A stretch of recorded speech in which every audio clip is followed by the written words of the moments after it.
이호셉 목사입니다. 반갑습니다. 우리 또 무릎 또 선교사님들, 우리 마리아 또 행전의 어머님들과 함께 또 이렇게 아침에 기도 제목들을 나누고 또 잠깐 함께 다음 세대들에 대해서 나눌 수 있어서 너무 기쁘고 행복합니다. 혹시 가능하신 우리 지사님 권사님들 계시면 카메라를 조금 켜시는 게 가능하시면 카메라를 좀 켜주시면 좋을 것 같고요. 왜냐하면 저도 우리 지사님 권사님들을 좀, 우리 선교사님들을 좀 보면서 같이 좀 강의를 나누고 싶어요. 그래서 제가 그냥 일방적으로 쏟아내는 게 아니라 저도 함께 우리 어머니들 좀 보면서 이렇게 나누고 싶습니다. 그래서 제가 지금 한 분 한 분들 다 보고 있어요. 그래서 한 분 한 분들 보면서 함께 좀 나누고 이렇게 온라인이지만 같이 좀 소통하면서 이렇게 나누면 좋을 것 같습니다. 그래서 저희가 이제 생활관 아이들을 만나면서 이 친구들을 복음을 전하게 됐고, 순서는 맨 처음에 가정박 청소년들이 제가 그때 당시에 섬겼던 교회에 문 따고 들어와서 새벽 기도 시간에 가봤더니 이렇게 교회 본당에서 술 먹고 이렇게 자고 있더라고요. 그래서 여기저기 술병이 어지러져 있고, 이런 친구들을 만나서 저희가 복음을 전하다가 이 친구들을 이제 목회를 하고 양육을 해야 되는데 얘네들이 제 말은 안 듣고 무서운 형들 말을 듣더라고요. 그래서 제가 그 무서운 형들 좀 보자, 데리고 와라 했더니 이제 왔던 친구들이 이런 친구들이었습니다. 근데 그 친구들을 만나서 저희가 복음을 전하게 됐는데 생각보다 아이들이 그렇게 나쁘고 흉악하지 않더라고요. 복음을 전하는데 복음을 또 받아들이고 아이들이 같이 예배를 하게 됐습니다. 그래서 지금 저희가 만나는 친구들이 이제 이런 친구들, 여기는 이제 영등포 19파라고 영등포에서 활동하는 친구들, 이제 여기 관악구 신림에서 활동하는 아이들, 이런 친구들을 저희가 특별히 섬기는 이렇게 또 여기는 이제 노량진 쪽에서 활동하는 친구들 만나서 저희가 이렇게 놀러도 많이 다니고요. 코로나가 이렇게 터지기 전에는 거의 복음 전하는 어떠한 행동이 놀러 다니면서 많이 나왔던 것 같아요.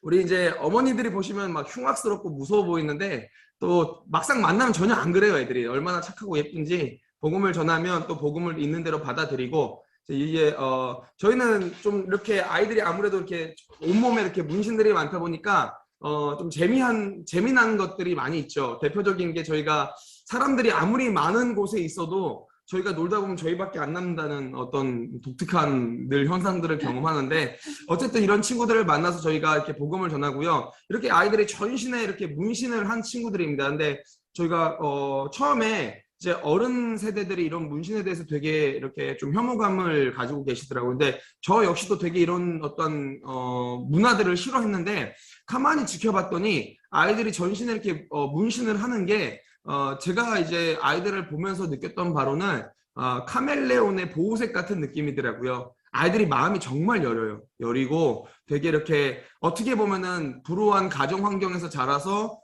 세상에서 두려움이 많은데 이런 문신들로 자기들의 그런 두려움들을 많이 덮는 어떤 일들을 하고 있습니다. 그래서 이렇게 만나서 저희가 뭐 밥도 먹고 교제도 하고 함께 이런 지금 사진들은 코로나 터지기 이전 사진이에요. 그래서 만나서 저희가 함께 이렇게 교제도 하고 놀러도 많이 다니면서 복음을 이렇게 전하고 있습니다. 저희 아이들 같은 경우는 대부분 이제 또 이게 소년원 이제 출원생들이다 보니까 소년원에서 이제 또 많이 또 이런 것들을 배웠어요. 그래서 오면은 본인들이 일들을 이렇게 다 하고 또 이런 아이들을 만나게 돼서 또 복음을 전하고 있습니다. 두 번째 저희가 좀 독특한 부서는 성매매하는 아이들이 있어요. 저희가 이제 두 가지 부류로 나누는데 미성년자 성매매들이 있고 성인 성매매가 있습니다. 여기는 저희가 포커스를 좀 완전 다르게 놓고 접근을 하는데, 미성년자 성매매는 일단은 성매매라는 것 자체를 저희가 못하게 하고 있고, 저희가 이제 들려주고 알게 된 아이들, 그리고 또 민감하게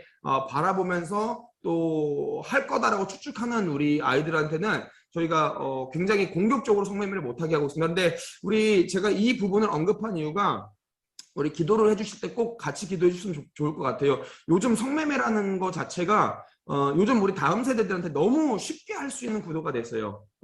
이전에는 이제 특정 지역에서 뭐 청량리 588이나 이런 곳이 있잖아요. 그죠? 우리 어른들이 아는 특정 지역에서 특정 여성들이 풀타임제로 하는 게 성매매였다면, 요즘은 어떤 체제냐면 모든 여성들이 파트타임으로 할 수 있는 제도가 성매매가 됐습니다. 그래서 용어도 막 다양해요. 뭐 오피걸, 무슨 뭐 보도 막 스폰 막 그런 개념으로 애들이 실제로 페이스북이나 이런 곳에 뭐 오픈 채팅이나 이런 데에서 성매매를 구하려면 지금은 너무 쉽게 구할 수 있는 어떤 제도가 됐습니다. 그래서 성매매 같은 경우는 이제 대한민국 사회에서는 정말 음지에 있는 아주 심각한 문제 중에 하나가 지금 미성년자 성매매가 되는 것 같아요. 그래서 이런 성매매들을 저희가 이렇게 중단하게 하기 위해서 노력을 정말 많이 하고 있고, 지금 저희 양떼 커뮤니티 안에서도 실질적으로 걸린 어떤 이런 법적인 어떤 것들이 대부분이 성매매 건인 것 같아요. 저희가 성매매를 하는 성인들, 가해자들을 이렇게 신고를 하기도 하고, 뭐 이렇게 뭐 신고를 당하기도 하고 하면서 이제 많이 싸우고 있는데, 어쨌든 저희를 만나서 저희가 복음을 전하면서 이런 성매매들을 못하게 많이 노력하고 있고, 그런 중단 여성만의 또 예배들이 있습니다. 말은 이렇게 저희가 중단 여성이라고 얘기하지만 사실 중단을 시켜야 될 여성들인데, 본인들이 이렇게 저희 또 예수님을 믿어서 도전을 받아서 끊다가 또 삶에 또 가면은 다시 할 수밖에 없는 구도로 가고, 이런 어떤 이 반복적인 어떤 상황 가운데 저희가 끝까지 포기하지 않고 모여서 같이 예배하면서 같이 이렇게 좀 이 여성들을 주님께 좀 인도하는 그런 역할들을 감당하고 있고요. 또 사진에는 저희가 하지 않았지만 저희 안에서 동성애 부서가 있습니다. 그래서 동성애 하는 친구들로 저희가 만나서 복음을 전하고 있습니다. 동성애는 사실 뭐 성경적으로는 죄죠. 저는 또 제가 배운 신학은, 저는 고신에서 신학을 했기 때문에 제가 배운 어떠한 보수적인 커리큘럼과 신학의 어떠한 관점에서는 죄일 수밖에 없는데, 또 이 아이들을 바라보는 하나님의 시선은 또 다르신 것 같아요. 그래서 여전히 기다리고 계시고 여전히 하나님께서 찾고 계신 아이들이라서 저희는 이렇게 대한민국의 동성애의 이슈가 막 이렇게 있기 전부터, 한 7년 전부터 동성애 부서가 이미 있었습니다. 그래서 동성애 하는 아이들 만나서, 특별히 저희는 이제 레즈비언 아이들이 많은데 이 친구들을 만나서 복음을 전하고 예수님을 전하는 일들을 감당했죠. 근데 너무 신기한 거는, 제가 동성애를 하라 하지 마라 라고 얘기했을 때는 아무런 힘이 없는데, 그 얘기가 아니라 예수님을 전하게 됐습니다. 예수님을 전하고 복음을 전했더니 아이들이 예수님을 믿게 되니까, 너무 신기한 거는 본인이 믿는 예수님이 본인을 인도하는 경험들을 굉장히 많이 하더라고요. 그래서 너무 놀라운 일인 것 같아요. 제가 뭐 아이들한테 해라 하지 마라 하면은 강압과 억압이 되는데, 본인 스스로가 내재하신 그 성령님께서 역사를 하셔가지고 본인이 그런 동성애 가운데 계속 찔림이 있어요. 그래서 본인들이 이렇게 돌아오는 일들이 굉장히 많이 있더라고요. 그래서 사역들을 감당하면서 저희가 감당해야 될 여전한 것은 뭐 이렇게 어떤 죄에 대해서 저희가 정죄하는 것이 아니라 예수님을 전하는 거구나. 예수님을 전하면 얘가 믿는 예수님께서 애들을 인도하시는구나 라는 것들을 많이 경험하면서 저희가 또 복음을 전하고 있습니다. 그리고 저희가 또 하고 있는 이 사역의 또 아주 중추적인 내용 중에 하나가 뭐냐면 이 라이프 세이버 사역입니다. 이제 이 라이프 세이버는 특별히 이번 연도 1월부터 시작이 됐어요. 미혼모 아이들, 그리고 뭐 태아나 미혼 가정들, 그러니까 청소년 가정이죠. 그리고 위기 가정들, 뭐 이런 이제 산모들을 저희가 품기 시작했습니다. 양떼 커뮤니티를 하면서 저희가 1년에 제 귀에 들려지는 어떤 임신 낙태 소식이 거의 4차례에서 5차례 사건 정도가 있었던 것 같아요. 근데 이게 이제 10년의 기간이다 보니까 10년이면 벌써 그렇게 저한테 들려졌던 아이들이 벌써 40명, 50명 된 것 같아요. 그러니까 제가 늘 거기에 대한 하나님의 마음의 부담감이 있었는데, 하나님께서 결단하게 하셔서 이번 연도부터 이런 친구들을 이제 품게 하셨습니다. 그래서 지금 이렇게 보면은 물리적인 조력이라고 있죠. 출산할 때까지 저희가 산후조리, 출산할 때까지 저희가 케어를 하고 산후조리까지 저희가 또 시켜주는 기관이 있습니다. 그래서 의료지원이나 뭐 이런 아이들 검정고시도 계속 지금 시켜주고 있고, 경제적인 자립을 할 수 있도록 저희가 계속적으로 도와주고 있고, 뭐 정서적이나 정신적인 질환들을 케어를 또 하고 있고, 영적인 케어, 저희가 정말 중요하게 생각하는 태아 말씀 기도회라는 것을 하고 있고, 지금 가정 예배를 저희가 위기 가정들을 놓고 앉아서 계속 가정 예배들을 시키면서 저희가 이렇게 또 함께 또 섬기고 있습니다. 그리고 라이프 세이버 예배, 미혼 가정, 위기 가정, 미혼모 예배는 저희가 화요일 날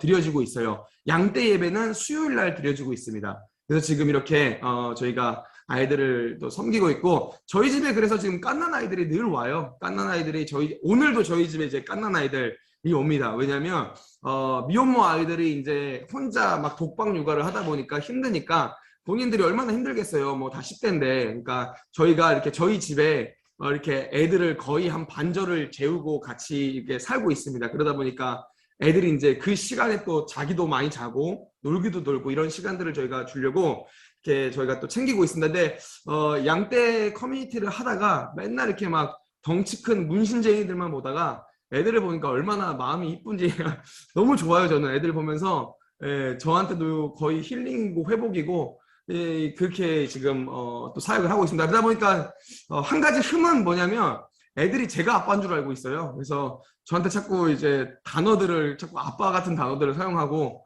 엄마한테는 안 가는데 저랑 저희 와이프한테는 오고 이런 이제 희한한 사건들이 일어나는데 어쨌든 이런 친구들을 섬기면서 이렇게 매주 화요일마다 엄마들 또 아빠들을 저희가 초청해서 100일 잔치도 해주고 이제 돌잔치도 준비하고 있습니다.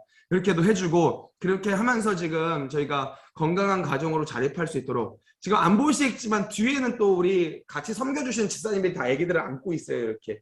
그래서 아기들을 좀 돌봐주시고 저희가 예배를 하고 이런 일들을 하고 있고 여기는 아까 잠깐 언급했던 것처럼 저희가 이제 산후조리원입니다. 저희 집 바로 앞에 산후조리원을 하나 해서 저희 아이들 같은 경우는 엄마 아빠가 거의 대부분 없어요. 엄마가 없다 보니까 애들이 어떻게 아이를 키우는지를 자체를 모릅니다. 그래서 거기에서 이제 학대가 많이 일어납니다.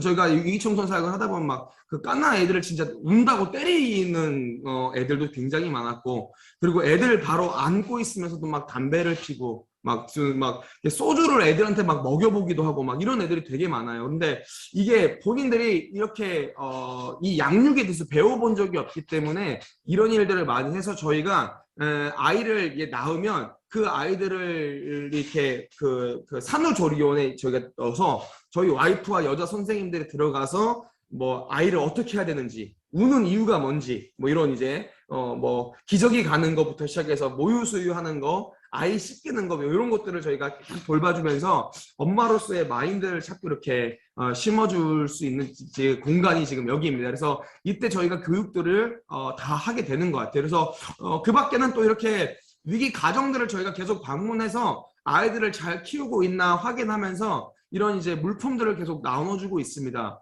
아이들이 참 엄마 아빠라고 얘기는 하지만 본인들 술값은 있는데 애들 사 먹일 분유값은 없더라고요. 그래서 저희가 그러면 애기들은 우리가 책임져서 지속적으로 이런 가정들을 계속 방문하면서 저희가 체크를 좀 많이 하고 있습니다. 근데 제가 가면은 가장 먼저 하는 체크가 뭐냐면 벽지의 냄새를 맡아보는 거예요. 애들이 이 공간에서 갓난아기가 있는데 담배를 피나 안 피나 이걸 가장 먼저 체크를 합니다. 근데 어김없이 이 벽지에서 담배 냄새가 막 나고 막 그러면 저희가 또 혼내기도 하고 그러면서 아이들을 챙기고 있고요. 이렇게 물품 지원들을 저희가 많이 하고 있습니다. 아이들 오면은 항상 이렇게 생필품들 미혼모 같은 경우는 지금 이 자매도 미혼모인데 장애인 아이를 2명을 혼자서 키우고 있어요. 그래서 저희가 물품 지원들을 계속 하고 있고 이런 이제 물품들을 아이들을 좀 잘 키우고 풍성히 키울 수 있도록 계속 이렇게 지금 나누는 사역들이 또 저희들의 아주 중추적인 사역 중에 하나입니다. 그래서 우리 또 아기들의 얼굴들을 우리 어머니들께 못 보여줘서 너무 제가 좀 마음이 좀 아픈데 너무 이쁘게 생겼어요. 그러니까 왜 그런지 모르겠어요. 그 위기 청소년이 낳은 아이들은 그렇게 얼굴들이 이쁘고 영특하고 똑똑합니다. 그래서 저희가 이 애들 보는 재미에 요즘 흠뻑 빠져 있습니다. 그래서 지금 저희 이렇게 지금 섬기는 애들이 벌써 아이들이 8명이 있고 그리고 지금 아이를 낳아야 될 애들이 또 2명 정도가 있습니다. 그래서 저희가 계속 지금 꾸준히 케어를 하고 있고요. 그 밖에 저희 양떼 커뮤니티 아이들의 한 80% 정도는 다 이런 친구들입니다. 이제 가출 청소년이라고 얘기하는데 사실 어른들이 이해할 때 가출 청소년은 집이 이제 싫어서 놀고 싶어서 나온 아이들을 가출 청소년이라고 얘기하는데 저희 아이들은 그런 친구들은 하나도 없고요. 전부 다 가정박 청소년입니다. 그 부모님이 어렸을 때부터 버려서 보육원에서 자라면서 보육원에서 사고치고 또 이렇게 보육원에서 나쁜 일들을 당하고 본인이 피해자가 됐다가 가해자가 됐다가를 반복하면서 애들이 이제 그렇게 성장한 애들 보육원들에서도 이제 다 이렇게 퇴소되고 그리고 이제 쉼터들마다 저희가 아이들이 사고를 많이 쳐서 블랙리스트를 당하면 애들이 어떻게 모이냐면 본인들이 이제 한 원룸을 잡아서 남자애들 한 5명, 여자애들 한 3명 그 정도로 이렇게 규모로 한 원룸에 같이 애들이 이렇게 뭉쳐서 살아요. 그걸 뭐라고 하냐면 가출팸이라고 얘기하는데 그런 친구들이 저희 아이들이 한 80% 정도 됩니다. 근데 그런 친구들 같은 경우가 사실은 이제 가출팸에서 온갖 그런 불법적인 일들이 많이 일어납니다. 뭐 성매매부터 시작해서 성매매 알선, 조건 사기, 뭐 폭행 거기서 다 일어나기 때문에 저희가 그렇게 하지 못하도록 많이 지금 주시해서 그런 친구들과 함께 예배하면서 보고 있고요. 또 많은 것들을 또 필요들을 채워주면서 도와주고 있습니다. 이것도 이제 파카가 저희가 겨울 되면 늘 하는 게 애들이 옷이 없어서 겨울에 이렇게 그 티셔츠에 반바지만 입고 다녀서 파카를 늘 사주는 옷부터 시작해서 이런 생필품들 특별히 지금 이제 코로나 때 코로나 시기가 너무 마음 아픈 게 코로나는 사실 소외된 아이들을 더 소외되게 하더라고요. 그래서 지금 사회복지센터나 기관들이 다 닫혀서 애들이 이런 도움을 받을 곳이 없어서 저희가 이제 양떼 예배가 끝나면 어저께도 마찬가지였고요. 계속 한 주간 먹을 것들을 이렇게 싸서 줍니다. 그래서 막 일주일에 라면 하나밖에 못 먹었다는 애들도 있고 막 실제 그런 애들이 많아서 저희가 그렇게 하면 안 되니까 애들을 이렇게 이렇게 생필품들을 계속 지금 나누는 것도 저희들이 아주 중요한 또 사역 중에 하나입니다. 그래서 이건 이제 올 크리스마스 날 저희가 했던 건데 저희가 예수님 복장을 입고 아이들 옷들이나 이런 것들을 싸서 이렇게 나눠주고요. 그리고 이렇게 뭐 그 아이들이 있는 현장에도 저희가 갑니다. 그 가출팸 지역에 가가지고 아이들 이렇게 또 생필품을 나누면서 봤더니 그렇게 아이들이 막 오토바이 타고 사고 나가지고 막 피가 철철 나는데도 병원비가 없다고 병원을 안 가고 막 이렇게 떨고 있는 애들이 있으면 또 이렇게 데리고 가서 그때 병원도 이렇게 입원시키고 뭐 이런 일들을 지금 또 감당을 하고 있습니다. 그 밖에 이제 소년원 사역들 저희가 하고 있어요. 지금 이 소년원 사역 같은 경우는 사실 지금 못 들어간 지가 한 2년 정도 됐는데 사실 전국적으로 지금 이런 이제 대구 소년원이고 부산 소년원 뭐 전주 소년원 이런 이제 제주 소년원 같은 경우는 저희 양떼 커뮤니티에서 매년마다 여름에 신앙수련회를 인도를 해 줍니다. 그래서 아이들을 이렇게 신앙수련회를 저희가 감당하면서 거기서 복음을 전하는데 지금 못 들어간 지가 2년이 돼서 너무 마음이 아파요. 지금 그 코로나 때문에 들어가지 못하는데 돌아오는 지금 여름에는 저희가 할 수 있도록 지금 계속 이렇게 트라이를 좀 하고 있는 상황에 있습니다. 그래서 이런 사역들을 감당하고 있고 요거는 이제 저희가 이제 지금부터 10월부터 계속 지금 접근하고 있는 또 다음 세대가 있습니다. 이주민들이에요. 이주민들. 이제 이전 용어로는 다문화라고 얘기를 했죠. 지금 이주민 난민들에 대한 이슈가 굉장히 심각해서 어느덧 이제 위기 청소년의 사역의 현장에서 이주민 아이들을 만나게 됐습니다. 저희가 이 이주민들을 따로 챙겨야겠다라는 마음을 가지고 이제 이주민 사역들을 저희가 감당하기 위해서 준비하고 있고 그 중에 하나가 이제 장소들을 계속 보고 있어요. 우리 온누리교회에서도 하는 그 M센터 근처에 지금 저희도 막 돌아다니면서 장소를 좀 보면서 저희는 특별히 이주민들 중에서도 다음 세대들, 아동 청소년들을 대상으로 저희가 섬기려고 지금 장소들을 물색하면서 계속 거리들을 돌아보고 있습니다. 여기가 한국 땅입니다. 여기 한국인데 지금 팻말이 다 이래요. 그래서 그 플랜카드도 보면은 한국말, 뭐 러시아어, 영어 막 이렇게 다 돼 있어요. 그래서 지금 이주민이 대한민국에 200만 명이 올해 한 해 추산이라고 얘기를 해요. 200만 명이면 정말 많은 그 추산이거든요. 근데 또 계속적으로 이주민들이 늘어난다고 하고 대한민국의 출생률은 계속 감소하고 있고 출산율은 계속 감소하고 있고 그러면 이게 한 20년 정도가 지나면 그 이주민들의 다음 세대들과 지금 한국의 다음 세대들이 어느덧 역전이 될 만한 환경에 있다고 얘기합니다. 그게 실제적으로 지금 이런 이주민들이 많은 지역에 보면은 초등학교나 중학교, 고등학교를 보면은 60% 가까이가 이주민 아이들인 학교도 있습니다. 그래서 저희가 이주민들에게 복음을 전해야 된다라는 어떠한 소명의식을 가지고 이제 이 예배를 시작하기 위해서 지금 장소들을 많이 물색을 하고 있습니다. 저희 소개는 여기까지면 된 것 같아요. 그래서 뭐 우리 어머니들께서 어떻게 이해하시면 좋냐면 말 진짜 안 듣는 애들 한 120명, 130명 정도를 케어하고 있다라고 생각하시면 됩니다. 그래서 그게 이제 양떼 커뮤니티고 저희가 예배하면서 이들에게 복음을 전하는 기관이 양떼 커뮤니티입니다. 오늘 잠깐 우리가 함께 나눌 어떠한 주제의 포커스가 저는 이겁니다. 다음 세대 전도를 위한 복음적인 이해라는 제목을 가지고 함께 잠깐 좀 나누었으면 좋겠습니다. 첫 번째입니다. 위기의 다음 세대입니다. 위기 청소년에 대한 이해를 저희가 잠깐 해야 될 필요가 있을 것 같아요. 왜냐하면 지금 이제 저희가 대한민국 사회를 보면은 이전에는 제가 청소년 사역자로서 청소년 사역 안에 위기 청소년이라는 파트가 있었는데 요즘은 그게 역전이 된 느낌이에요. 청소년이라는 범주보다 위기 청소년이라는 범주가 훨씬 크게 된 느낌입니다. 왜냐하면 오늘날 대한민국 아이들이 대부분이 위기에 있어요. 그래서 저희가 그 부분에 대해서 함께 잠깐 이해가 필요할 것 같습니다. 다음 세대라는 거는 사실 우리가 이해하는 것 이상으로 너무 소중하고 막중한 대상이 다음 세대인 것 같아요. 보통 교회에서 말하는 다음 세대는 청년부나 중고등부, 유초등부나 유치부를 얘기하는데 근데 실상 다음 세대라는 단어가 어떠한 단어냐면 다가올 세대를 우리가 다음 세대라고 얘기하는 거죠. 무슨 말이냐면 다음을 이끌어가야 될 세대다라는 뜻입니다. 그러니까 대한민국의 다음 세대다라고 지칭할 때 그 의미가 뭐냐면 대한민국의 다가올 60년을 이끌 세대가 다음 세대인 거죠. 한국교회의 다음 세대다라고 얘기하면은 그 다음 세대가 어떠한 의미가 있냐면 한국교회의 다음에 60년간을 이끌고 나가야 될 세대가 다음 세대인 거죠. 그런데 오늘날 너무 마음 아픈 게 뭐냐면 다음 세대들이 정말 아파합니다. 교회를 계속 떠나고 있어요. 교회를 떠나고 삶에서도 너무 아파합니다. 그래서 한국의 교회의 다음이 너무 아파하고 있고 대한민국의 다음이 너무 아파하고 있는 거죠. 저희가 맡고 있는 뭐 가정박 청소년이나 성매매 청소년이나 뭐 불법 폭력 단체 아이들이나 소년원 출연생들이나 동성애하는 아이들이나 뭐 미혼모 아이들 이런 아이들을 제외하고서라도 지금 기존 교회에 있는 다음 세대들도 지금 교회에 대해서 심각하게 고민을 많이 하고 있고 또 그들이 교회 와서는 예배하지만 삶에서 나아갈 때는 엄청 많이 흔들리고 있고 굉장히 많이 이렇게 무너지고 있다는 게 사실입니다.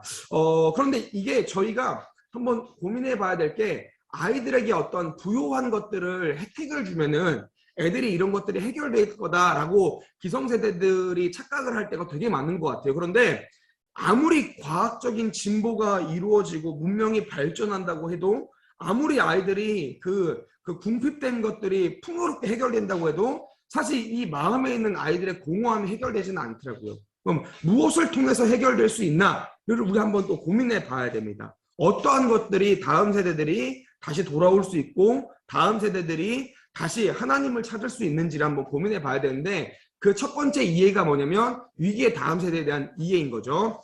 조금 저희가 이해하기 쉽게 우리 어머님들이 또 계시니까 어머님들께서 어떠한 법이 있고 어떠한 것이 있다는 것을 잠깐 지금 설명을 좀 드리고 싶어요. 첫 번째, 위기 청소년에 대한 분류가 이렇게 있습니다. 그러니까 위기 청소년은 다만 양떼 같은 애들을 위기 청소년이라고 얘기하는 것이 아니라 지금 이런 대표적으로 가정박 청소년이 있고 학업 중단 청소년도 위기 청소년입니다. 학교 폭력의 피해 학생도 위기 청소년이고 가해 학생도 위기 청소년입니다. 뭐 마찬가지 집단 따돌림을 당한 아이들도 그렇겠죠. 일탈행동한 청소년들 당연히 위기 청소년이고 우울증이나 이런 자살 위험, 고위험군에 속한 아이들을 범주가 위기 청소년입니다. 비행이나 보호시설, 이제 소년원이나 이런 보호 처분 시설의 퇴소 청소년을 우리가 또 이제 위기 청소년이라고 얘기하고 사이버 중독 청소년, 뭐 은둔형 부적응 청소년, 저소득 계층 청소년들도 저희가 위기 청소년이라고 정의를 하고 있더라고요. 탈북 청소년이나 뭐 이런 혼혈, 우리가 잠깐 얘기했다시피 이런 이주민 아이들도 위기 청소년이고 교정시설 재소자의 자녀들, 그러니까 아버지가 뭐 이렇게 아버지가 교도소 출신이거나 이런 우리 아이들의 자녀도 위기 청소년, 대안학교 재학 청소년들도 위기 청소년이라고 정의를 하고 있습니다. 요거는 좀 알아두시면 너무 좋을 것 같아서 제가 이렇게 좀 보여드리는 겁니다. 청소년의 범죄의 적용 법들이 있습니다. 보통 대한민국에서 청소년, 아동 청소년이라고 얘기하면 세 가지를 얘기하는데 법을 첫 번째는 청소년 기본법이죠. 이거는 9세에서 24세 이하입니다. 만 8세에서 만 23세. 이거는 지방자치단체에서 청소년에 대한 정의를 할 때 그렇게 정의를 합니다. 두 번째가 청소년 보호법입니다. 이 청소년 보호법은 유해한 업소라든지 유해한 매체라든지 유해한 약물들로부터 청소년을 보호하려고 정의된 기준이고요. 우리가 익히 하는 만 19세 미만에 대한 범위가 여기 있고, 소년법은 이 아이들이 이렇게 범죄를 하게 됐을 때 그리고 무너지게 됐을 때 이 소년법에 대한 적용을 받아서 형사법이 아니라 사실 민사법으로 넘어가는 처분이 이 소년법에 근거합니다. 그래서 소년법 같은 경우는 우리가 처분을 받으면 이렇게 이야기를 합니다. 첫 번째는 범죄 소년, 그리고 여기는 범죄를 저지른 19세 미만의 소년이죠. 촉법 소년은 만 10세에서 만 14세 미만의 소년을 촉법 소년이라고 얘기합니다. 이 촉법 소년이 죄를 저질러도 사실상 이 법의 형벌을 받지 않고 그냥 이렇게 끝나는 경우가 대부분이죠. 범법 소년 같은 경우는 만 10세 미만입니다. 여기도 마찬가지로 보호처분 대상이 될 수가 없죠. 우범 소년은 이제 앞으로 죄를 질 만한 어떠한 행위를 할 만한 게 우려와 걱정이 되는 대상이 이 우범 소년이고, 여기는 이제 보호 대상 감찰이라는 게 붙어가지고 이제 국가나 이쪽 경찰 쪽에서 계속 주시를 하는 아이가 이 우범 소년입니다. 보통 이제 우리가 아이들이 사고를 쳤을 때 재판에서 호수 처분을 받아요. 그 호수 처분이 뭐냐면 이제 이렇게 호수 처분을 받는 겁니다. 1호부터 10호까지 있고 가장 큰 처분이 10호입니다. 10호는 이제 소년원 송치 2년을 바라보고 있고, 그 밑으로 이제 단기 소년원 송치가 있고, 그 8호 같은 경우는 1개월 이내 보통 2주를 맞는데 그 정도 이제 소년원 송치가 되고, 7호 처분은 이제 어떻게 보면은 이제 치료 처분이라고 얘기할 수 있어요. 약물 치료나 이런 치료 처분이 대한민국에 지금 대전 소년원 하나가 있는데, 그 대전 소년원은 가서 아이들이 약물로 치료를 받고, 6호 처분은 이제 사설 기관입니다. 그래서 보통 뭐 마자렐로나 뭐 나사로나 뭐 이렇게 효광원이나 뭐 이런 기관들, 그러니까 이제 정부가 운영하는 것이 아니라 종교단체가 운영하든지 개인이 운영하는 단체가 이제 6호 처분 기관이고, 그 밑으로는 이제 보호관찰, 저희가 아까 잠깐 얘기했다시피 이제 보호관찰을 하면서 아이들을 계속 주시하면서 아이들을 사고로 치냐 안 치냐, 뭐 전화도 계속적으로 이렇게 하고 교육도 하고, 이런 이제 처분이 이제 보호관찰. 봉사명령이 3호고, 이게 이제 한 처분만 받는 게 아니라 어떤 아이들은 1, 3호 이렇게 또 처분을 받기도 해요. 1호, 3호, 5호 처분을 같이 받기도 하고, 그래서 이렇게 받는 게 소년법의 어떤 보호 처분입니다. 오늘 제가 잠깐 재판에 대해서 이야기한 이유가 뭐냐면, 지금 대한민국이 사회 자체가 청소년들한테 굉장히 많은 위기로 흘러가고 있습니다. 지금 이런 어떤 용어들을 아시면 아이들을 대하시거나 아이들을 바라보실 때 조금 더 편하실 것 같아요. 제가 통계를 좀 우리가 섬겨야 될 다음 세대들을 좀 한번 살펴봤으면 좋겠어요. 지금 이 통계적으로 보면은 너무 위기가 심각해지고 있습니다. 저희가 어디 가서 이제 고백을 하면은 양떼 커뮤니티의 목표가 뭐냐 를 이야기를 하시면, 저희는 양떼 커뮤니티의 목표는 없어지는 거다라고 저희는 종종 얘기를 해요. 왜냐하면 저희가 부흥하면 안 되는 단체인 거예요. 저희는 부흥하면 안 되고 교회는 부흥해야 됩니다. 근데 소년원이나 교도소는 부흥하면 안 되듯이 저희도 부흥하면 안 되는 단체라고 얘기하는데, 너무 마음 아픈 현상이 뭐냐면 저희는 너무 부흥이 돼요. 그러니까 아이들이 너무 많아요. 너무 많아. 예배를 코로나 때문에 잠깐 이렇게 쉬고 다시 예배를 해도 저희는 한 2주, 3주면은 아이들이 처음에는 뭐 한 10명 모였다가 한 2주, 3주, 2주, 3주가 넘어가면은 아이들이 금세 한 80명, 90명이 됩니다. 그런 그 거리에 있는 아이들이 정말 많은 거예요. 저희는 부흥을 하는데 이제 교회는 사실은 부흥하고 다음 세대 부서들이 굉장히 많이 힘들죠. 복음화율도 사실 심각하게 문제입니다. 그나마 서울, 경기 지역은 좀 덜한데, 경상도나 강원도나 특별히 뭐 제주 지역이나 이런 지역을 가면은 한 학교에 예수님을 믿는 아이가 하나, 둘 될까 말까요. 이거 실제 지금 오늘 현상입니다. 이게 사실 엄청나게 큰 위기에 있는 거죠. 앞서 말씀드렸다시피 저희가 다음 세대는 앞으로 올 60년의 다음 세대들, 앞으로 올 한국교회 60년의 다음 세대다라고 얘기했는데, 앞으로의 한국교회 60년이 지금 이렇게 되는 겁니다. 한국 사회 60년 이렇게 되고 있는 거죠. 그래서 심각한 위기입니다. 특별히 이제 범죄율은 굉장히 우리가 한번 주의 깊게 살펴봐야 됩니다. 이게 이제 아동 청소년 범죄 신고 접수거든요. 근데 오늘 이게 보면은 지금 2020년 보면은 점점 줄어드는 것 같아요. 그죠? 접수가 맨 처음 2021년 보면은 10만 건이 넘다가 점점 줄어들어서 지금 2020년 통계가 72,613건이라고 얘기하는데, 근데 문제가 뭐냐면 저희가 여기에서 볼 때는 그래서 뭐 청소년 범죄가 낮아졌다라고 판단을 하겠지만, 그게 아니라 이거는 신고 접수 통계인데 저희가 주시하고 봐야 될 게 뭐냐면 소년보호 사건 송치라는 거예요. 이게 뭐냐면 이거는 그 아이들 중에서도 강력 수치거든요. 아이들이 소년원으로 인계가 된, 그러니까 아까 잠깐 보여줬던 9호 처분, 10호 처분을 받아서 애들이 소년원으로 인계가 된 아이들의 수치입니다. 2013년도부터 지속적으로 오르고 있습니다. 지속적으로 올라서 지금 2020년도 오늘 우리가 바라보면은 가장 사실 14년도부터 수치가 가장 높아지고 있어요. 아이들의 범죄가, 그러니까 강력 범죄가 굉장히 많아지고 있다는 것을 우리가 아시면 좋을 것 같아요. 2018년도 소년사범 범죄 유형을 봅니다. 재산 범죄가 제일 많아요. 재산 범죄가 많다라는 것. 이 재산 범죄는 뭐 절도, 작물, 사기, 횡령이라고 제가 적어놨는데 재산 범죄가 가장 많다는 건 뭐냐면 소외계층 아이들이 가장 많다라는 거죠. 훔치는 거예요. 저희 아이들도 애들이 너무 배고프니까 편의점 가가지고 라면이나 뭐 생리대나 이런 걸 훔칩니다. 훔치고 와요. 그러니까 그 걸리면 이제 재산 범죄가 되는 거죠. 그런데 저희가 되게 주시하고 보는 것 중에 하나가 뭐냐면 1위가 재산 범죄인데 2위가 강력 폭력 범죄고 3위가 강력 흉악 범죄입니다. 이 지금 재산 범죄의 수치보다 사실은 강력 범죄의 수치가 훨씬 많다라는 거예요. 아이들이 강력 범죄를 많이 짓습니다. 그래서 지금 우리가 뭐 이렇게 SNS나 뭐 이런 온라인 매체가 발달이 돼서 지금 이런 사건들이 많이 드러나고 있잖아요. 저희 양떼 아이들 안에서도 지금 그런 뭐 이슈적인 일들이 많이 일어나서 그때마다 저희가 너무 힘든 어떤 입장이 있는데 지금 이런 강력 범죄들이 계속 일어나면서 아이들이 강력 범죄를 일으키면서 마음에 어떠한 마음으로 지금 접근을 하냐면 나는 그 소년원이나 교도소 들어가도 상관없는 사람. 그러니까 나는 이런 범죄를 저질러도 괜찮은 사람. 뭐 잡혀가면 잡혀가지. 뭐 이런 일단 어떤 입장에서 아이들이 이렇게 범죄를 저지르고 그 범죄에 휘말리게 된다는 거죠. 우리가 한번 고민해 봐야 됩니다. 지금 대한민국의 이 가정박 청소년에 대한 추산을 여가부가 2017년에 냈는데 27만 명이라고 얘기를 했어요. 근데 저는 이거를 위기청소년 사역하고 계시는 분들은 다 믿지 않습니다. 왜냐면 이거는 쉼터나 보호시설 기준 측정인 거예요. 그러니까 측정이 될 수 있는 애들이 27만 명인 거죠. 근데 가정박 청소년들 중에서 저희가 가정박 아이들은 대부분 쉼터를 가는 것을 굉장히 꺼려합니다.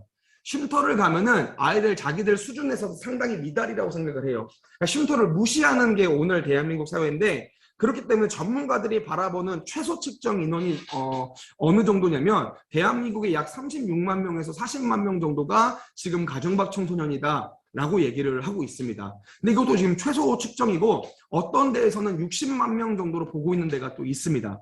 저는 제가 바라볼 때는 40만 명은 너무 최소치라고 생각을 해요.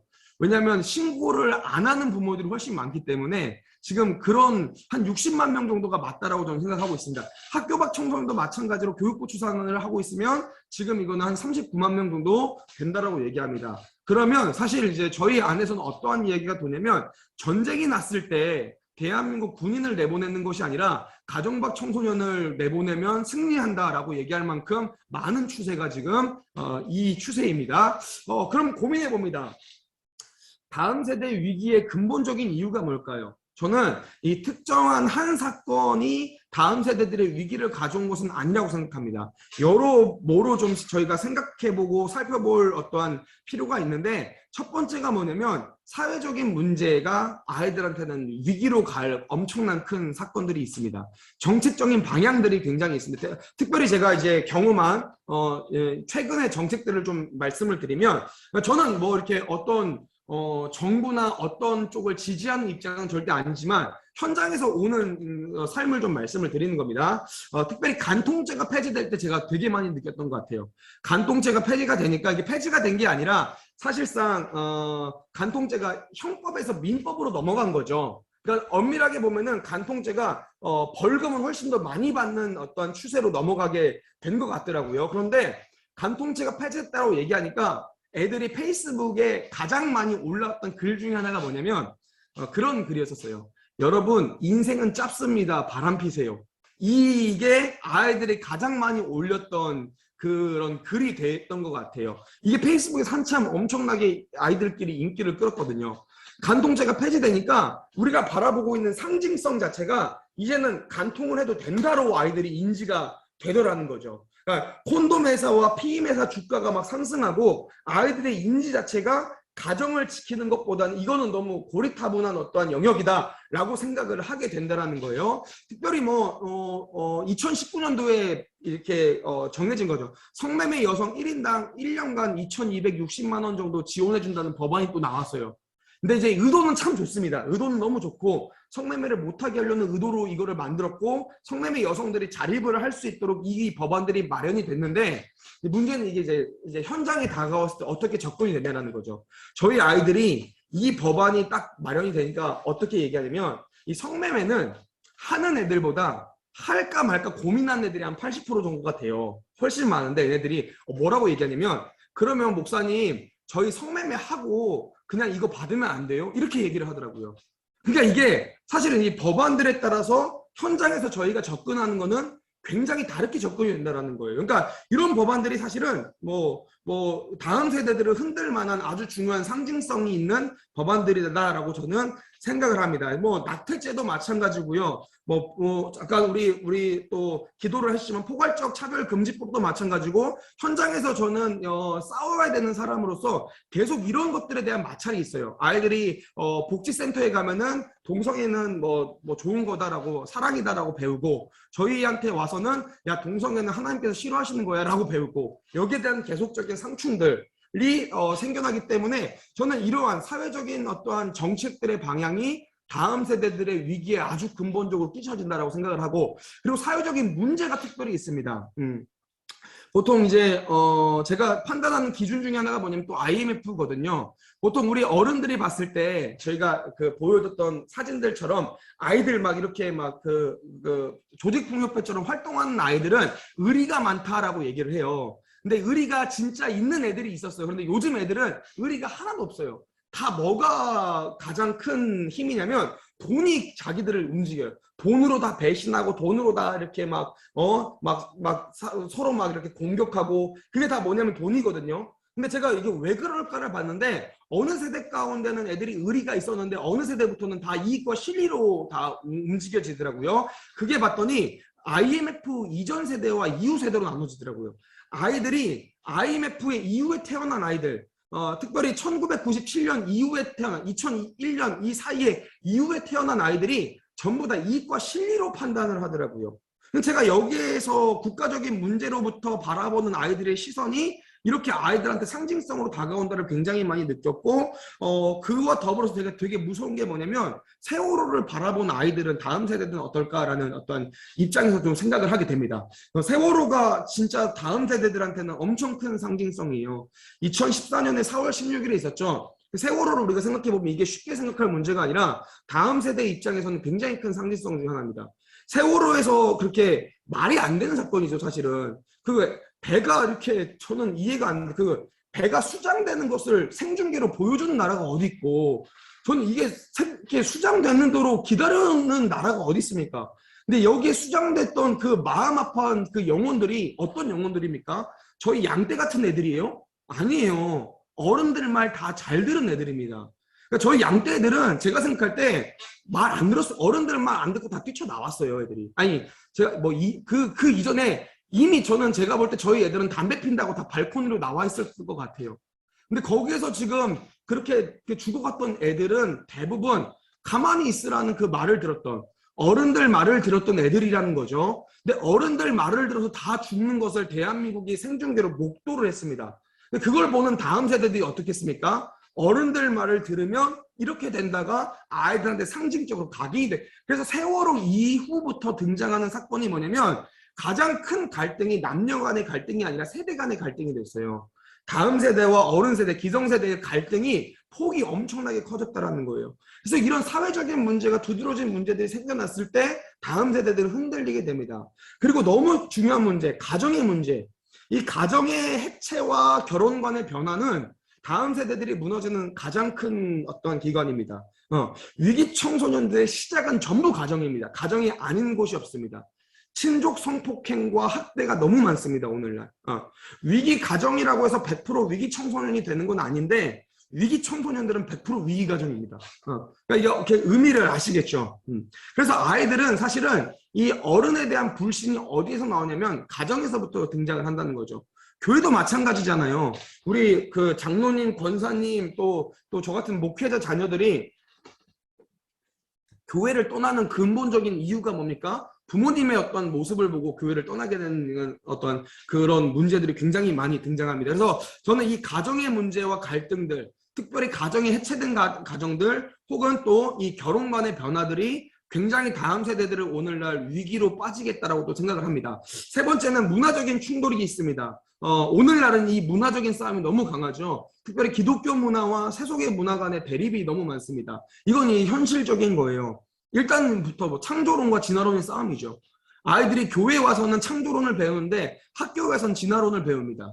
그러니까 이거 뭐가 맞는지를 잘 몰라요, 애들이. 뭐 동성애도 마찬가지죠. 동성애는 사랑이다. 사랑의 범주로 넣어야 된다. 동성애는 죄로 넣어야 된다의 싸움이 교회와 세상 간의 어떠한 이 갈등의 싸움에 애들이 영적인 그 전쟁의 한복판에 딱 서 있습니다.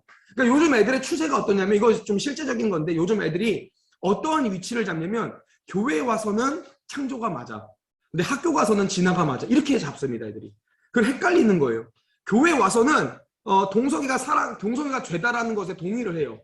근데 사회에 나가서는 동성애가 사랑이라는 것에 또 그 아이들이 거기에 또 이렇게 동의를 합니다.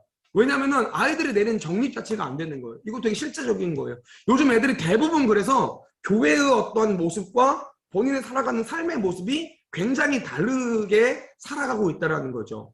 그런데 또 더 큰 문제가 뭐냐면, 그럼 여기에서 대안이 될 교회들이 바른 모습을 보여야 되는데, 사실은 부패된 모습들이 미디어를 통해서 계속 교회에 대한 부정적인 시선들이 막 나간다는 거죠. 그 대표적인 게 뭐냐면 그 오징어 게임 같은 경우도 우리가 보면 알잖아요.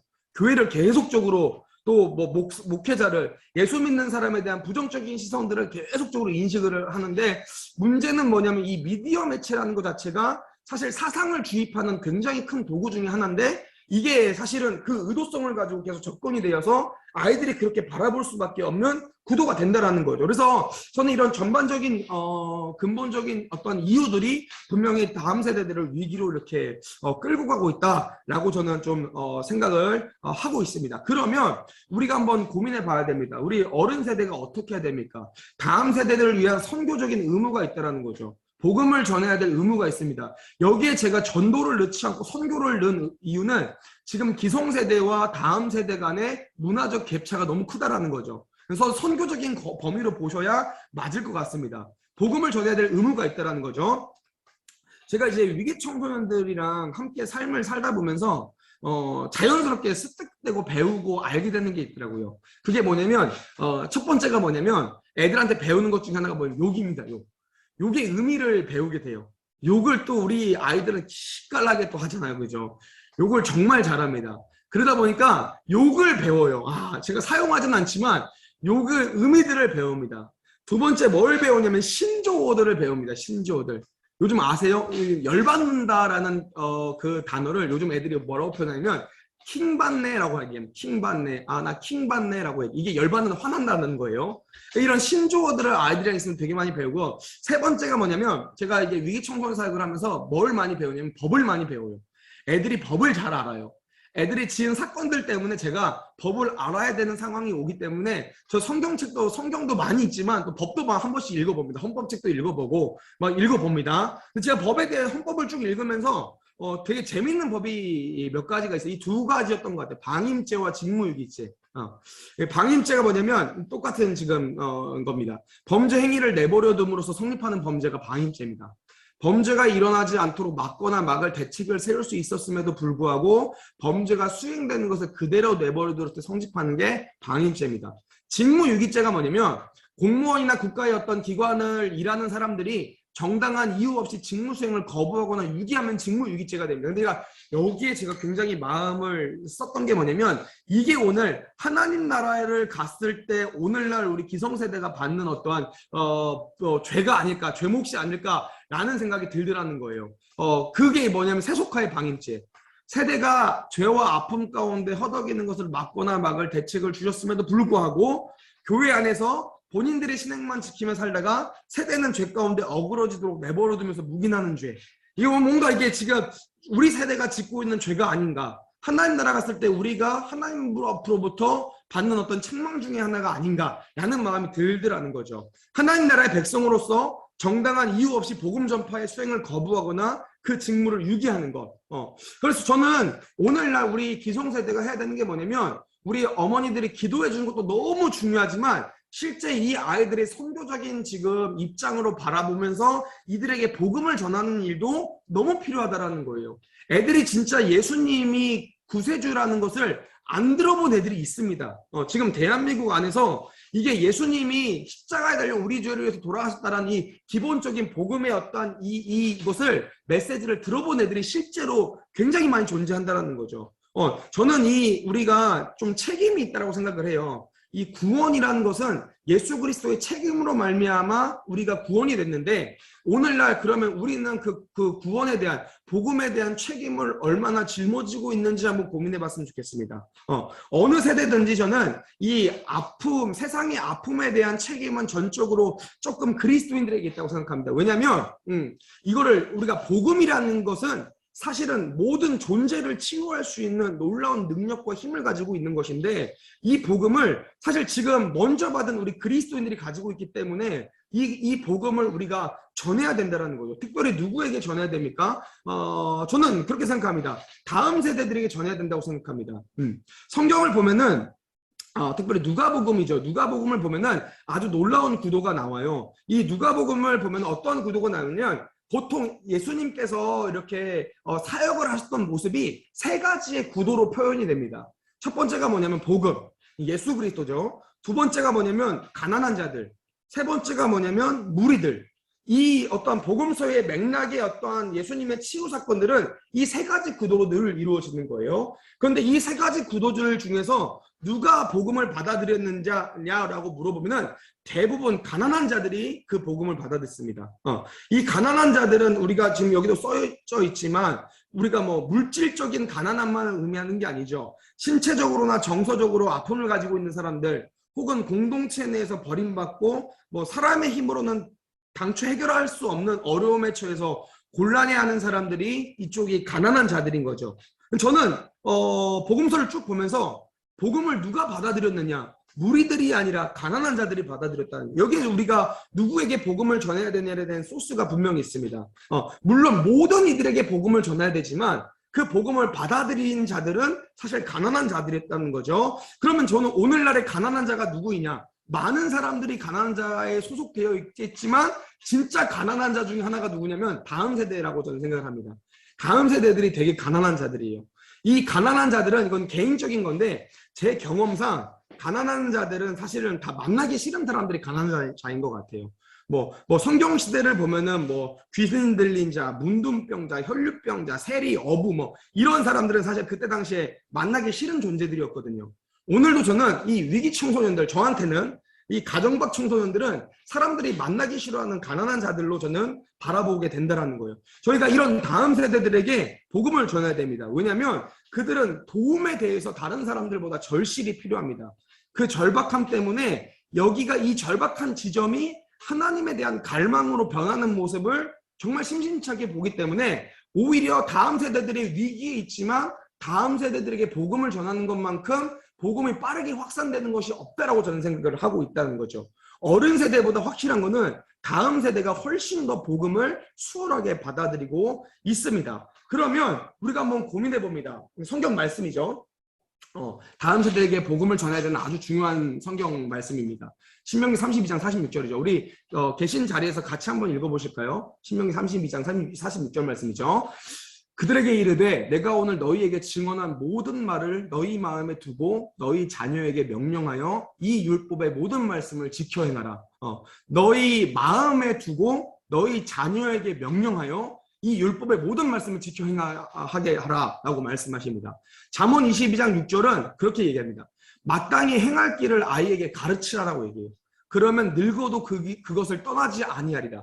여기에서 나오는 마땅히 행할 길이 뭡니까? 곧 하나님의 율법의 뜻인 거죠. 복음인 거죠. 복음. 오늘날로 치면 우리는 다음 세대들에게 사실은 기도하고 그들을 위해서 뭐 물질적인 서포트하고 이런 것들도 너무 중요하지만 실제 우리가 복음을 전해야 되는 지금 입장에 있는 것이 오늘날 대한민국의 사회라는 거죠. 그럼 제가 그 소스들을 좀 드리겠습니다. 다음 세대 끌어안기입니다. 어떻게 하면 이 다음 세대들에게 복음을 전할 수 있습니까? 끌어안으려면 정말 우리 기성세대가 큰 변화가 하나가 있어야 되는데 그 변화가 뭐냐면 기성세대의 시선의 변화가 먼저 있어야 된다는 거예요. 시선의 변화. 전도의 관점으로 바라보는 다음 세대가 오늘날 우리 가운데 너무 필요합니다. 다음 세대를 바라볼 때 우리가 어떠한 시선으로 바라보는지 어떠한 관점으로 바라보는지가 정말 중요한 거죠. 오늘 다음 세대의 특징은 어른 세대가 봤을 때 굉장히 다양합니다. 그 특징이 부정적인 의미로 접근되는 특징들이 너무 많습니다. 첫 번째가 뭐냐면 공격적으로 보여져요. 굉장히 폭력적으로 보여지고요. 아이들이 욕을 많이 하는 것 같습니다. 두 번째가 뭐냐면 아이들이 너무 게임을 많이 하는 것 같아요. 그죠? 그리고 아이들이 보면 되게 음란함의 도가 이전보다는 너무 크게 올라간 것 같아요. 문란해 보이고 음란해 보이는 세대가 오늘 우리 다음 세대인 것 같습니다. 네 번째가 뭐가 있을까요? 자극적이죠. 아이들이 단어 하나하나도 행동 하나하나도 삶에서도 굉장히 자극적으로 표현된다는 거예요. 근데 이런 아이들을 우리가 선한 시선으로 바라보는 것은 사실은 굉장히 어려울 수 있습니다. 제가 간증을 하나 하면 제가 위기청소년 사역을 10년을 했잖아요. 그죠? 근데 제가 저희 집에 저희 아이들, 자녀들 제가 이제 세 자녀가 있습니다. 자녀가 세 자녀가 있고 저희 첫째 딸이 중학교 2학년이에요. 그래서 저는 이제 제 가정들을 잘 이렇게 좀 챙기려고 노력을 하는데 저희 자녀와 저희 와이프와 저희 집 근처에서 외식을 하는데 그 근처에 그 오토바이를 타고 문신을 한 위기 청소년 애들이 모여서 담배를 피고 있는 거예요. 근데 소리를 막 크게 지르는데 제가 걔들을 딱 바라보는데 아, 애들을 혼낼까? 라는 생각이 먼저 들더라고요. 저 되게 전 충격이었어요. 왜냐면 제가 10년간 이 사역을 했어요. 아이들을 보고 사랑의 마음을 품고 사랑으로 나아가야 되는데 그게 아니라 제 10년간 아이들과 함께한 저도 제 가족이 엮여 있으니까 아이들을 바라보는 시선이 곱지 않았다라는 거예요. 근데 지금 제가 그런데 오늘 기성세대가 바라보는 그 관점이 어떻겠냐라는 거죠. 그러면 어떻게 우리가 어떠한 시선으로 이 아이들을 바라보면 좋겠냐라고 얘기했을 때 제가 하나하나 좀 설명을 드리면 첫 번째가 아이들을 바라봤을 때 되게 중요한 건데 문화적인 관점으로 아이들을 이해하면 좀 편합니다. 아이들을 바라봤을 때 첫 번째가 문화적인 입장에서 생각하고 접근하면은 우리가 아이들을 조금 더 이렇게 마음이 편하게 바라볼 수 있는 것 같아요. 아이들을 바라봤을 때 제가 위기청소년 사역을 하면서 아이들은 본질적으로 악합니까? 우리는 선합니까? 아이들은 악해서 욕을 많이 합니까? 아이들은 뭐 나빠가지고 죄를 많이 짓습니까? 그게 아니더라고요. 교회는 교회만의 문화가 있습니다.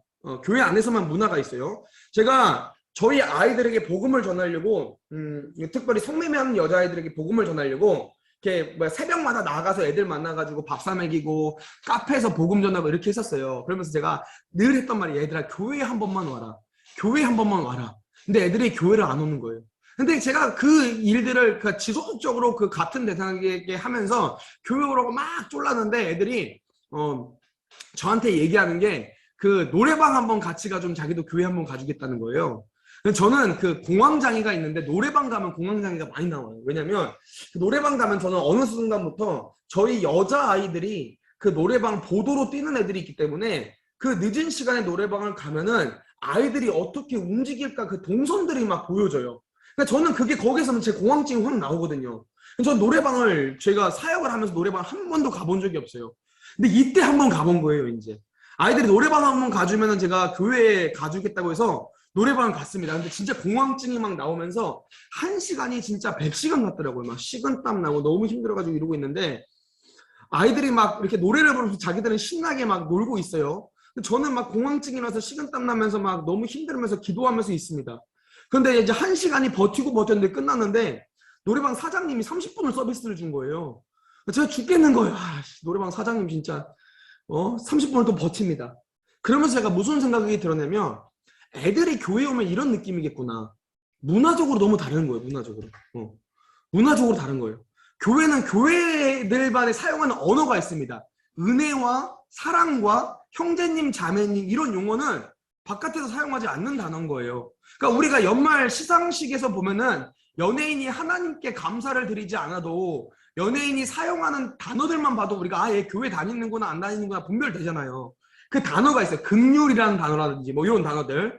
근데 아이들도 마찬가지인 거예요. 아이들이 살아오면서 본인들이 습득하고 체득한 문화가 공격적인 거예요. 그런 아이들은 반드시 그렇게 행동할 수밖에 없다라는 거죠. 그래서 두 번째는 아이들의 자라온 환경에 대해서 우리가 고민할 필요가 있습니다. 아이들이 그 심각한 문제들을 저지르는 애들이라든지 밖에서 막 욕을 하고 막 우리 지금 우리 막 교회와는 다른 모습을 보이는 아이들을 봤을 때 우리가 어떠한 마음으로 바라보면 되냐면 이 아이들이 어떻게 자라왔는지를 고민해 보면 이 마음에 긍휼의 마음이 생겨요. 저희 아이들 같은 경우 보통 이제 위기청소년 아이들의 아이들은 어떤 애들이면 특징들 중에 하나가 뭐냐면 욕을 굉장히 많이 합니다. 그리고 목소리가 커요. 제가 거기에 대해서 처음에 정말 많이 힘들었어요. 왜냐면 저는 목회자 자녀로 자랐고 모태신앙이었고 저는 교회 지금도 저는 마찬가지. 저는 뭐 교회와 뭐 이렇게 학교와 헬스장과 그거 세 개만 늘 다녔던 사람이라서 일탈해본 사실 경험이 별로 없던 사람인데 이런 아이들을 만나는데 아이들이 막 너무 막 욕도 많이 하고 막 이렇게 막 음담패설도 많이 하고 소리도 엄청나게 크게 지르고 막 그래서 처음에 그게 제 마음에 굉장히 큰 부대낌이었었어요. 그런데 아이들의 살아온 환경에 대해서 들으니까 좀 알겠더라고요. 애들이 악해서가 아니라 애들은 태어날 때부터 그런 욕을 들어왔어요. 그러니까 태어날 때부터 그런 욕을 들어오면서 자랐더라고요. 그러니까 애들이 보통 편부모 가정이거나 또 보통 조부모 가정인 거예요. 부모가 없이 자라는 애들도 있어요. 그러니까 할머니, 할아버지들은 소리를 크게 지릅니다. 욕을 많이 해요. 애들이 그걸 이게 문화처럼 듣고 자라온 거죠. 애들이 친구들을 만나면은 늘 욕을 하고 친구들이 그런 친구들만 있으니까 그런 문화가 되어버린 거예요. 그러니까 우리가 그런 아이들을 봤을 때 어떻게 하면 조금 편한 마음으로 볼 수 있고 긍휼의 마음이 드냐면 그 관점 자체가 지금 나오는 행동과 표면적인 모습이 아니라 이 행동을 할 수밖에 없도록 자라온 환경들에 좀 집중을 하면은 우리들의 마음 자체가 좀 긍휼함과 좀 편한 마음이 있다라는 거예요. 그러니까 우리가 그런 목적에서 한번 우리 아이들을 시선을 좀 바라보면 좋을 것 같습니다. 그리고 세 번째가 정말 중요한 목적인데 그게 뭐냐면 우리가 다음 세대들에게 복음을 전하는 이유가 뭐냐라는 거예요. 보통 우리 기성세대들이 복음을 전하면서 다가가 접근하는 마음이 뭐냐면 자꾸 아이들의 행동을 고치려고 합니다. 아이들 담배를 끊게 하려고 하고 술을 못 먹게 하려고 하고 동성애를 끊게 하려고 하고 뭐 아이들이 성적인 문란함을 끊게 하려고 하고 여기에 포커스가 맞춰져 있는데 사실 그거는 되게 바른 효과적인 방법이 아니라는 거예요. 저는 저희 양떼 사역에 있어서 저희들이 다음 세대들을 만나는 것에 대한 가장 큰 동기와 핵심이 뭐냐면 변화는 예수 그리스도를 만남으로 일어납니다가 가장 큰 저희들의 타이틀입니다. 그러니까 저희는 행동을 고치기 위해서 아이들을 만나는 것이 아니라 예수님을 전하기 위해서 아이들을 만나고 있다라고 저는 선포를 해요. 술, 담배를 끊는 게 먼저가 아니라 네가 존재적으로 예수님을 먼저 만나야 된다. 지금 저희는 아이들은 제가 술, 담배 끊어라 마라 별로 얘기 안 합니다. 애들이 오히려 저한테 와서도 많이 물어봐요. 목사님 그 술, 담배 하면 지옥 가냐고 많이 물어봐요. 저는 뭐라고 얘기하냐면 술, 담배 하면은 천국 더 빨리 간다고 얘기해요. 빨리 간다. 근데 애들이 그걸 더 싫어하더라고요. 천국 더 빨리 간다라는 것을. 끊을게요 그러면서 막 가요. 저는 그렇게 생각해요 진짜로. 우리가 다음 세대들을 만나는 목적이 뭐냐면 아이들의 행동이 고쳐지는 것이 너무 중요한 요소지만 그 행동은 제가 고칠 수 없다라는 거죠. 동성애도 저는 마찬가지였던 범위, 그 실제적인 범위인데 동성애 하는 애들한테 제가 동성애를 끊으라고 얘기했던 애들이 있어요. 동성애 하지 마라. 동성애가 선천적인 게 아니라 사실 다 후천적인 거예요. 동성애는. 대한민국은 더 그렇습니다. 대한민국은 동성애가 아이들이 배우고 습득하는 거예요. 근데 동성애를 너가 사실 안 하려면 안 할 수 있지 않냐 솔직하게 하지 말아라고 했더니 애들이 저랑 친하니까 동성애를 끊은 애가 생겼어요. 끊었어요 애들이. 근데 동성애가 끊었는데 애들이 어떤 문제가 생기면 이제 오빠들을 만나기 시작하면서 임신 낙태 문제가 생기더라고요. 제가 엄청 충격을 받았어요. 제가. 아니 임신 낙태가 더 큰 죄야? 동성애가 더 큰 죄야? 제가 거기에서 되게 혼란을 한번 느꼈거든요. 그러니까 이게 뭐냐면 죄성으로서의 그 역할은 죄는 여전히 죄로 남아있다는 거예요. 이게 우리가 할 수 있는 역할이 아니라는 거죠. 그러니까 제가 그때부터 예수 그리스도를 전하기 시작했어요. 예수님을 믿어. 너가 동성애를 하자면 예수님을 믿어. 예수님이 너를 기다리고 계셔. 예수님이 너를 사랑해. 그러니까 예수님을 믿어. 저희가 이제 복음을 전하기 시작하면서 애들이 예수님을 믿으니까 본인 스스로가 정리하고 결단하는 일들이 있다는 거죠. 그래서 행동은 우리 기성세대가 고칠 수 있는 영역이 아니라 예수님께서 그들을 고칠 수 있는 영역이다라고 이해하시면 훨씬 더 편하게 우리가 그들에게 복음을 전하고 행동이 아니라 우리가 예수 그리스도를 만나게 하는 그 접점이 될 수 있다는 거죠. 그래서 저는 우리 오늘 함께 모이는 우리 무릎 선교사님들과 우리 또 귀한 또 함께 모여서 기도해 주시는 우리 어머니들께서 저는 필수적으로 다음 세대들에게 복음을 좀 전해주셨으면 좋을 것 같아요. 예수님을 아이들이 알아야 됩니다. 믿어야 됩니다. 그러니까 선교지에서 선교한다 생각하시고 아이들에게 복음을 좀 전해주세요. 그럼 복음을 어떻게 전해야 됩니까? 저는 양떼 커뮤니티라면서 아주 자신 있는 게 있습니다. 이거는 저라서 그렇게 하는 게 아니라 우리 사랑하는 어머니들도 다 하실 수 있는 거. 이 두 가지만 알면 양떼 커뮤니티처럼 하실 수 있습니다. 저는 지금도 하나님께서 양떼 커뮤니티를 닫고 다른 지역에서 똑같이 세우라고 하면은 한 1년이면 똑같이 세울 수 있을 것 같아요. 왜냐하면 이 두 가지를 잘 잡아서요. 다음 세대 전도에 아주 큰 핵심적인 게 있습니다. 첫 번째가 뭐냐면 관계성이에요. 관계성은 오늘날 다음 세대들한테 선과 악의 기준이 되어지는 것이 관계성입니다. 그러니까 애들이 친하면 같이 범죄를 하고 안 친하면은 선한 이야기를 해줘도 꼰대라고 얘기를 하는 거예요. 그래서 정말 중요한 게 관계성인 거예요. 관계성. 그러면 그 관계성의 필수 요소가 있습니다. 관계성의 필수 요소는 이 세 가지인 거예요. 같은 시간대에 같은 공간에 머물고 같은 문화로 함께 있는 것이 관계성의 필수적인 요소입니다. 제가 설명을 좀 해드리면은 A라는 사람과 B라는 사람이 철천지간 원수예요. 이 철천지간 원수인 A와 B가 비행기를 타고 어느 한 나라를 갔는데 비행기가 사고 나서 이 둘이 무인도에 갇혀 있습니다. A와 B가 철천지간 원수였는데 한 무인도에서 한 40년 정도 같이 지내요. 그럼 그게 과연 철천지간 원수가 될 수 있을까요? 아니요. 원수가 아니라 베스트 프렌드가 될 거예요. 그죠? 이게 뭐냐면 관계성의 필수 요소가 여기 있다는 거예요. 같은 공간에서 같은 문화권으로 그 시간을 공유를 많이 하면 생겨지는 것이 관계성입니다. 이게 우리 사랑하는 지금 어머니들도 충분히 할 수 있는 거예요.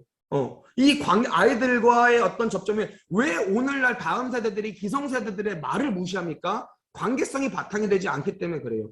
나는 알고 너는 모른다. 이 관점으로 접근하기 때문에 아이들의 마음의 문을 열지 않는 거지. 엄마적인 입장으로서 할머니적인 입장으로서 이 관계성을 다음 세대들과 충분히 쌓아놓으면 여러분들 가운데도 분명히 복음을 전했을 때 애들이 받아들인다는 거죠. 그러면 이 관계성의 필수 요소들 가운데 어떠한 행동을 해야 되냐면 오늘날 우리 실질적으로 되게 중요한 요소가 뭐냐면 교회 안에서 아이들을 만나다가 교회 현장에서 교회 현장을 벗어나서 아이들을 만나주는 시간이 필요합니다. 그러니까 아이들의 삶의 영역으로 우리가 들어가야 될 요소들이 너무 필요하다는 거죠. 교회라는 곳은 다음 세대들이 생각할 때 어떠한 입장에서 생각이 드냐면 내가 교회로 와주는 곳이 다음 세대들입니다. 그러니까 우리 어머니들이나 엄마 아빠나 선생님들이 교회에 같이 온다라는 생각은 하지 않고요. 다음 세대들은 내가 교회에 와주는 거라고 생각을 해요. 그렇기 때문에 교회 안에서의 관계성은 굉장히 아이들을 희미하게 만듭니다.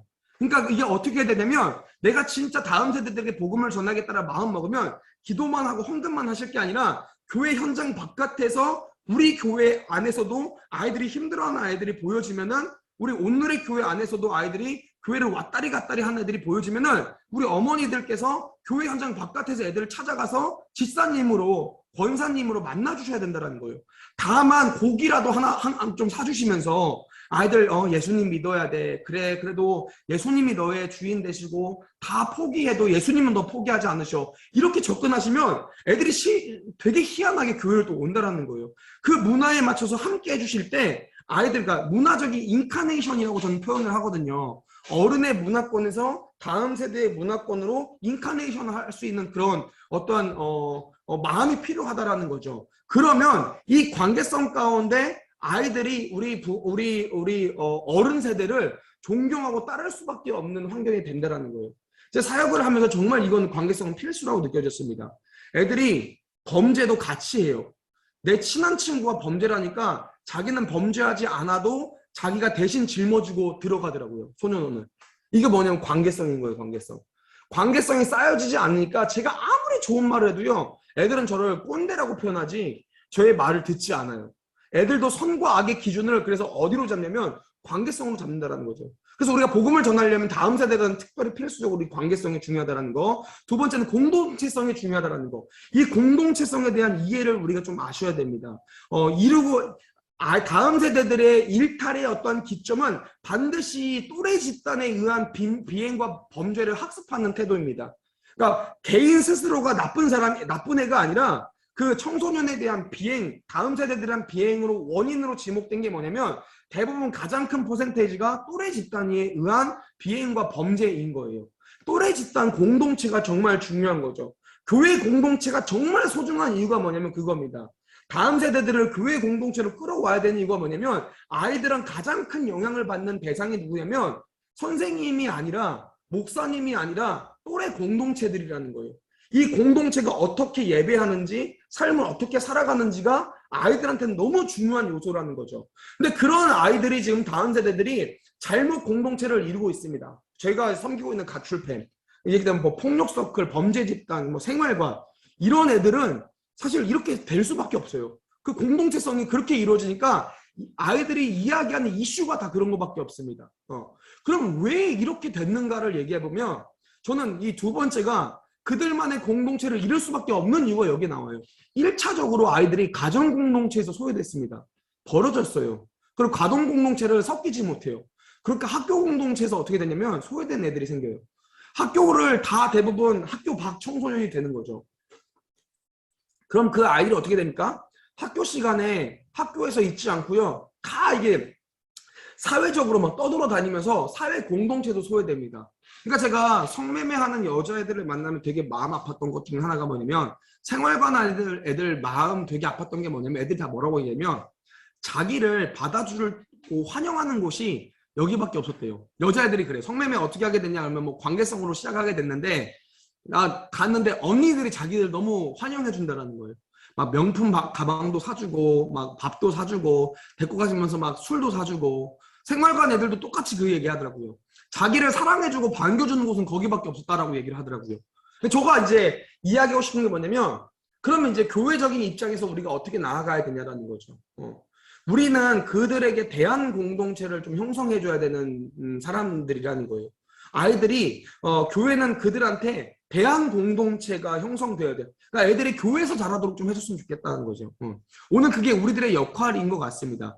그렇게 될 때 사실은 다음 세대들이 하나님께로 돌아올 수 있는 아주 중요한 요소가 언제나 기다려주고 함께해주고 언제나 그 자리에 있는 대한 공동체라는 거죠. 그래서 저는 오늘 우리 사랑하는 온누리교회도 좀 마찬가지로 지역사회를 지금 너무 잘 섬겨주고 계신 교회잖아요. 그죠? 개인적으로 지금 저 그 다음 주에 로잔 가서 같은 조에 우리 이재훈 목사님 계세요. 이재훈 목사님 계셔가지고 같은 조에서 또 만나 뵙고 또 인사드리고 교제를 나눠야 될 어떤 환경 가운데 있는데 다음 어떤 세대들도 그렇고 여기저기에서 소외된 이들을 잘 섬겨주고 계신데 특별히 다음 다음 세대 그 소외된 아이들 특별히 진짜 어렵고 힘든 아이들에 대한 이런 실제적으로 아이들을 챙겨줄 수 있는 이런 기관들이 좀 많이 우리 온누리교회도 생겨났으면 좋겠다라는 제 소망이 또 마음에 있습니다. 왜냐하면 다음 세대는 우리가 그냥 위험하다, 뭐 그냥 시급한 사항이다 라고 얘기하고 넘길 만큼 우리가 지금 간단한 문제가 아닌 것 같아요. 우리 가운데는 충분히 거기에 대한 책임성이 있고 사실 지금 다음 세대들을 놓치면 우리 대한민국 사회의 다음 한국교회와 다음 한국 세대는 정말 심각하게 문제가 일어난다는 거예요. 그래서 지금 모든 종교들이 다 어디에 포커스를 두고 있냐면 다음 세대에 포커스를 두고 있습니다. 제가 소년원 사역을 쭉 지속적으로 하잖아요. 불교나 지금 천주교 쪽에서도 소년원 사역에 굉장히 중점을 둡니다. 그래서 소년원 사역, 특히 육구처분 시설들이 아주 잘 돼 있는 곳들이 다 어디냐면 전부 다 그 천주교 시설들이에요. 살레시오나 뭐 마자렐로나 효광원이나 이런 데는 정말 잘 돼. 왜냐면은 그 가톨릭에서 뭐 엄청나게 투자를 하는 거예요, 걔네들한테. 왜냐면 소년원 처분, 그 육구 처분은 여러분들 민법이기 때문에 아이들이 만 23세가 지나면 그 처분에 대한 기록들이 다 사라져요. 그러니까 얘네들이 실제 목사도 선교사도 실제 뭐 되고 싶은 것들이 다 될 수 있는 처지가 소년원 처분 애들입니다. 저희가 누구에게 포커스를 맞추어야 되는지가 굉장히 중요한 것 같아요. 우리 사랑하는 어머니들께서 다음 세대들을 위해서 기도해 주시고 이들에게도 실제적으로 좀 복음을 전해 주셨으면 좋겠습니다. 그러면 우리가 하나님 나라 갔을 때 하나님께서 또 우리 대한민국을 바라보셨을 때 한국 교회를 바라보셨을 때도 그 선한 명맥들이 잘 유지가 된다라고 저는 생각을 하고 있습니다. 강의를 좀 마치고 기도 제목들을 좀 잠깐 드리고 싶습니다. 기도 제목을 제가 잠깐 드리겠습니다. 이 시간 잠깐 우리 좀 같이 기도할 때 첫 번째로 저희가 또 위기 청소년들을 위해서 기도해 주시면 좋겠습니다. 제가 섬기면서 늘 드는 거는 그래도 교회 다니는 우리 다음 세대들은 교회 어른들이 같이 기도해 주시고 부모님들이 기도해 주시는데 저희 아이들은 기도해 주실 분이 없더라고요. 제가 되게 너무 마음 아팠던 것 같아요. 우리 위기 청소년을 위해서 첫 번째 기도해 주시는데 기도 제목들을 저희 양떼 커뮤니티 기도 제목도 함께 넣습니다. 이 세 가지를 놓고 함께 기도해 주시면 좋겠는데 첫 번째는 코로나로 인해서 닫혀진 센터들로 말미암아 더욱더 거리로 쫓겨질 수밖에 없는 우리 위기 청소년들을 위해서 그들에게 하나님의 도우심의 손길들이 있도록 기도를 같이 해주시면 좋겠습니다. 두 번째는 저희가 지금 고민하고 있는 이주민 다음 세대들을 섬길 장소를 구하고 있는데 안산 지역에서 그 이주민 다음 세대들을 섬길 수 있는 좋은 장소들이 구해지고 필요한 재정들이 채워질 수 있도록 같이 기도해 주시면 좋을 것 같습니다. 매주 열리는 미혼모 예배와 양떼 예배 가운데 그리고 이제 열릴 국경 넘는 예배 가운데도 하나님의 역사하심이 넘쳐서 그 예배 자리에서 예수님을 만날 수 있도록 다 같이 한번 기도해 주시면 좋을 것 같습니다. 이 시간 함께 잠깐 기도하면서 나아가도록 하겠습니다. 기도하시겠습니다.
하나님 감사합니다. 우리 무릎 선교사님들, 우리 마리아 행전의 귀한 또 우리 어머니들 함께 모여서 기도하며 나아갑니다. 특별히 다음 세대를 놓고 기도하며 나아가는데 주님, 기도는 땅에 떨어지지 않음을 고백합니다. 주님 들으시고 주님 이루심을 고백합니다. 하나님 특별히 아버지 우리 또 불쌍한 다음 세대들을 위해서 기도합니다. 정말 많은 누릴 수 있는 문명의 혜택들로 말미암아 하나님을 등지고 있는 다음 세대들이 주님을 따르고 주님을 만나고 주님께로 인도되어지는 놀라운 일들이 있도록 허락하여 주셔서 주님 우리 기성세대가 그 일들을 위해서 더욱더 노력하고 헌신하겠습니다. 기도하겠습니다. 주님 이 땅에 저희들이 주님 나라로 돌아가면 아버지 하나님 이 땅을 책임지고 이 땅 가운데 복음을 전해야 될 이들이 다음 세대들일 텐데 그들이 먼저 주님을 뜨겁게 경험하며 그들이 먼저 주님을 뜨겁게 체험하며 주님께로 돌아오고 주님과 함께 더불어서 살아갈 수 있도록 주님 우리에게 지혜를 허락하시며 그들을 잘 가르치고 기도할 수 있도록 허락하여 주셔서 저희들이 기도한 모든 내용들이 주님께 상달되었음을 고백합니다. 저희의 기도를 들으시고 또 열심을 내어서 함께 기도의 자리를 모이는 우리 귀한 이 모임을 축복하셔서 더욱더 기도의 풍성한 내용들이 주님 앞에서 나와질 수 있도록 허락하시며 그 기도로 말미암아 세워질 수 있는 우리 또 오누리 교회와 또 많은 우리 또 기도의 선교사님들 될 수 있도록 허락하여 주셔서 감사하며 예수님 이름 받들어 간절히 기도합니다. 아멘.